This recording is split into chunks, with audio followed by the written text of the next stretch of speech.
here and talk to you folks. The tagline for this presentation is that you can't Google map your career. And we've heard a lot so far today about the change that you'll experience in the industry and in your careers generally. And we're sort of use the analogy of Google Maps. So you've all had the experience of sitting down at the computer. You want to plan a trip. You put in your current location. You put in your desired destination. You hit enter, and it tells you not just the exact path you get to follow, but it tells you exactly how much time it's supposed to take you to get there, and it even gives you some alternate routes if you don't want to take the recommended path that they've given you. Well, that's not the way my career has worked. That's not the way Ed's career worked, or Tony's, or I think anyone else who's been in the industry for a while. This is really, you will find your career will be all about change. And to take the Google Map analogy a little bit further, at every step in your career, you'll hear a lot of, you'll hear a voice in your head saying, recalculating, because your path is going to be changing constantly, and you have to be ready for that change. As John said, I've recently become the CEO of Nadex, the North American Derivatives Exchange. That's sort of my current location on my career path. And my career is sort of followed a fairly winding trail, like others you've heard from. And I started out as a lawyer and working at a law firm. Ultimately went to the CME and then joined Nadex.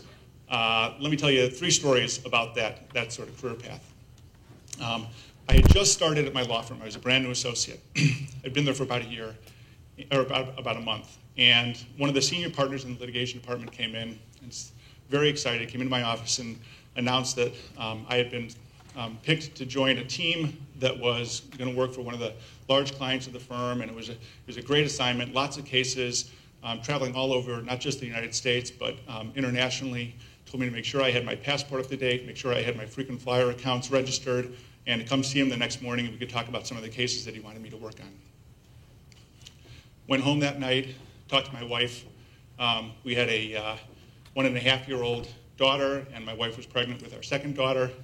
We thought about if that was really something that sounded like a great opportunity to us, and we thought maybe it wasn't the right fit. So I went in the next morning and went into the partner's office and had really one of the most difficult conversations I've had in this sort of context. And I explained to him that I would be happy to help him out on any cases that he currently had, and I wanted to do what I could to help with whatever problems he was having, staffing his cases, but that I didn't think long term that was really something that I thought I would be a good fit for, and I explained my reasons. And luckily, he was really supportive of that explanation, and he ended up getting someone else to fill that slot on the team. He got somebody who loved to travel, and so it worked out really well for him.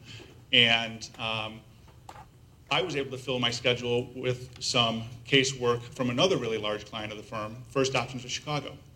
And that's really how I got involved in the financial markets and financial markets litigation. First Options is a large options clearing firm here in Chicago at the time. And it was a great client. They had lots of work to work on. And over time, I developed a specialty in financial markets litigation. After a couple of years, I took courses here at the Stewart School of Business in their financial markets and trading program to get more familiar with that business. And that sort of gave me the ability to move on to CME and eventually to Nadex. So that's one story. Let me move forward to my time at the CME. So I had been at CME for about 4 years. My job was in the market regulation area. I was compliance counsel, and my job was really to enforce the regulations at the exchange, look for potential rule violations in the market, engage in trade practice surveillance. We had about 45 people who worked under me in that area, and really interesting job. We had just completed the merger with the Board of Trade.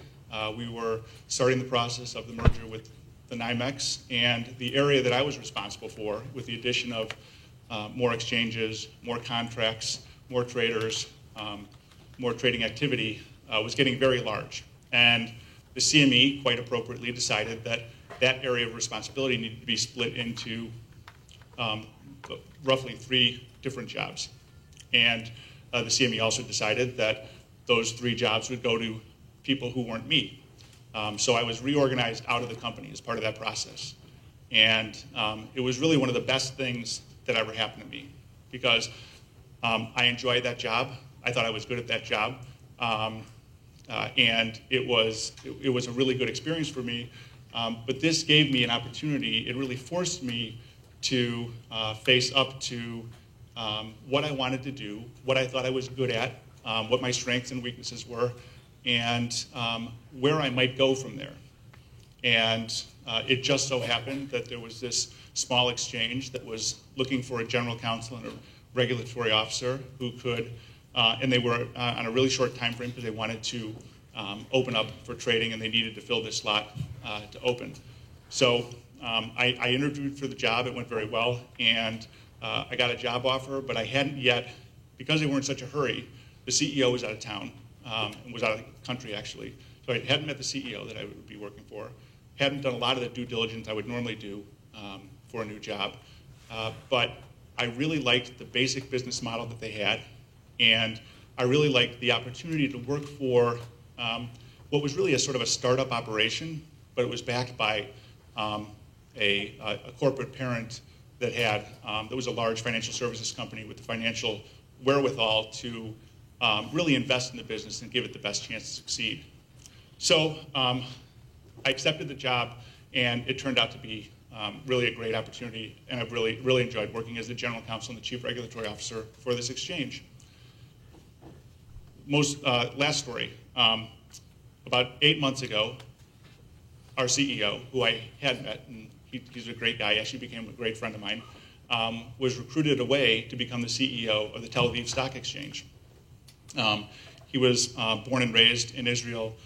He was a great fit for the job. The job was a great fit for him. And as soon as he told me that he was going through the interview process, I knew he was going to get it. And he ended up taking that position, opening up the CEO position. So luckily for me, the board and our corporate owner decided that I would take over the CEO position. And once I was able to find somebody to replace myself as general counsel and chief regulatory officer, a couple months ago, I took over that position. So just in terms of lessons learned from that process, I would say life is full of surprises. Whether it's going to be in your personal life, family issues, health issues, in your professional life, unexpectedly being reorganized out of your company, having a position above you open up unexpectedly. You want to be flexible to accept those opportunities, and you also want to be prepared to take advantage of those opportunities if there are opportunities that you want to take advantage of. And so in order to be prepared, you heard about, I think Ed talked about joining a committee at the CBOE and the experience that gave him. You want to find those experiences in your life that will really round out your skill set as much as possible, so that when opportunities present themselves, you're ready to take them. So I joined a committee. I took classes at the Stewart School. Don't rely on your job to give you all of the experiences that you need for that next step or the next 2 steps in your career. You have to go out and find other things that will help you round out sort of that skill set. And every experience that you have can either help or hurt you later in life. And so try to find experiences that will give you either substantive experience or leadership opportunities or other things that will be helpful down the road. 2 other, sort of the 2 hard lessons. One, you have to work really hard. Your employer hasn't hired you with your 2-year or 5-year or 10-year career path in mind. Your employer hired you for the work that you're doing today for that employer, so you have to do it really well. And later on in life, when you're being considered for that next job, having worked really hard at your current job will bode very well for your opportunity. And finally, have fun in that career path, right? Because the trip isn't about just the destination. It's not just about that job that you're going to get in 20 years. You want to enjoy the trip too. And so find value in what you're doing. And if you can't find value in what you're doing, you can't enjoy what you're doing, give some real serious thought to doing something else that you can find value in. So I hope you all have a successful career, and I hope you all have the opportunity to enjoy the path along the way.